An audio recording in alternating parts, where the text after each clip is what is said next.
Today, I'm going to be talking to you about doing your personal SWOT analysis. Hi, if we haven't met, my name is Ladijia. I'm a career coach for mid to senior level professionals. I help them land amazing jobs and grow in their careers. So, in today's episode, as I said, we're talking about your personal SWOT analysis. Particularly important at this time of the year when we're, looking back over what's happened and trying to determine where we're going for 2020. SWOT analysis is a very commonly used tool. It's used by organizations as part of their strategic planning process. It's usually used for current state assessment. So organization has set a goal. They then sit down and, do a SWOT analysis to determine what factors they should be focusing on as they create their plans for going forward. So we're simply repurposing it to focus on our career and our personal direction. SWOT stands for, and I'm sure you've heard it before, strengths, weaknesses, opportunities, and threats. Strengths and weaknesses are internally focused, i.e. they're things that are within, they're to do with you, and they're within your control to change, to alter. Whilst opportunities and threats are outward facing, they look at external factors that are beyond your control, but will still have significant impact on your ability to get to where you've decided you want to go, and therefore have to be, recognized and planned for accordingly. Let's now do a quick walkthrough of the SWOT framework itself. So the very first one, your strengths. Your strengths speak to those factors, those attributes, those things that you have, right, that you do better than other people, that make you uniquely able to attain the goal that you're analyzing for, right? And some questions you could ask in looking at your strengths would include things like, what advantages do you have that others don't have, as an example? What unique skills, talents, experience do you have that other people do not have? What do people say you are better than others at, right? What unique relationships do you have? What relationships do you have that put you in a unique position of strength relative to the goal that you're trying to achieve? And there are quite a few more questions you could ask in this area, but essentially, the strengths box is really, for you to capture all your pros that are within your control. I guess your arsenal for the weaknesses. Weaknesses are the exact opposite. They are personal factors and attributes that could prevent you from achieving your goal, or could create an obstacle to you achieving your goal, or could stop you completely, or make it extremely hard for you to. Some questions you could ask to elicit your weaknesses include, what tasks do you avoid doing? You don't like doing. They're necessary for the job, you don't like doing them, or you're not so good at them. What skills should you have for where you're going to that you do not currently have? What skills and experience gaps exist? What relationship gaps exist, right? Are there any relationships, connections that you should have to get to where you're going to that you don't have? This one is more personal. What negative work habits or personality traits do you have that could hamper your success? Things like, do you procrastinate a lot? Do you tend to come late to meetings? Do you talk too much? Do you flare up? Ask those questions. Have you been getting feedback around, oh, you don't pay enough attention to detail, or the opposite, you're not strategic enough? Those things, you need to capture them. Remember that you need to do a very thorough and honest current state analysis so that you can recognize all the gaps, so that you can then plan to bridge those gaps. So let's move to box 3, opportunities. As I said, the external factors that could positively impact your ability to get to where you would like to go, to reach the goal for which you're doing this SWOT analysis. And you would, of course, first of all, look at your organization.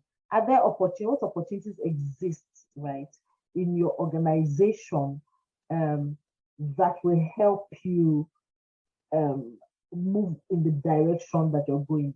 As an example, if you've determined that you want to move to C-suite, what is it about your that's happening in your organization that would give you a good opportunity to step up and maybe take on an assignment that will make you visible, but also put you at the center of what's happening? That's just an example. There are many other examples. So what opportunities exist within the organization? What opportunities exist within the wider environment, your industry, your market, even globally? Are there opportunities you can exploit? Of course, in this opportunity section, you would also be looking at political, what's happening with the economy, with politics, with technology. What environmental factors can I use to work in my favor? So for instance, I know that currently in Nigeria, there's a lot of issue around forex and payments. If you're in the finance industry, and I mean, if that's your line of work, you would be asking yourself, where's the opportunity to make a difference here, right? Where are the unique needs? All right, so let me move. Are you able to, you look at your list of strengths again. Of your strengths, is there anyone you can leverage to turn into an opportunity? As an example, if you are like really great at using Excel for analysis or Power BI, you're great at analyzing data, there's a huge upturn in the need for data-driven decision making, and it could very well be a lever that you could use to further differentiate yourself to move up. That's one idea, but I know you get my drift. What is happening in the market? I've covered that. What's happening in the market that would be an opportunity for you to make yourself extra valuable, either within your organization or to the external customer. Threats, the last box. Threats, also external facing. They're not factors within your control, but they can stop you. Of course, the go-to usually, first of all, you look at your organization, scan your organization. Are there any threats, like any obstacles that will prevent you from achieving your goal? For some people is, I want to get to, again, senior level, but I'm just not in that set of relationships yet. There's that.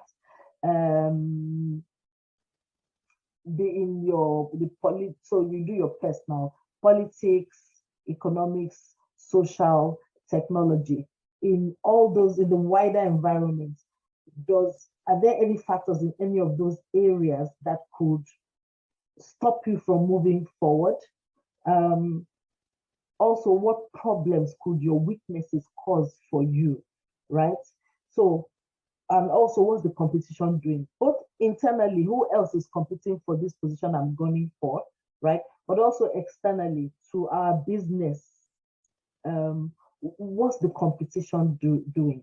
Those are just some questions, but I'm sure, you now have a really clear idea of the nature of the questions, and you can ask many more because each person's context is different.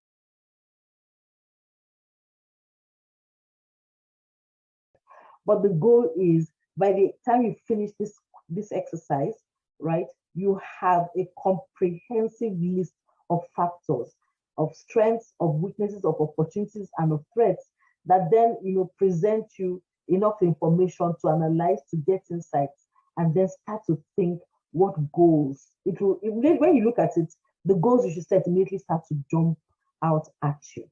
Okay, so the last step, I always talk about action planning, which is the end game, right, for any any sort of gap analysis. You then want to ask yourself, okay, so given all these I've found out, what goals should I set? I encourage people to select just 2 to 3 priorities at a time to focus on. Because when you pick too many, it becomes unrealistic and then you get tired and you fall by the wayside.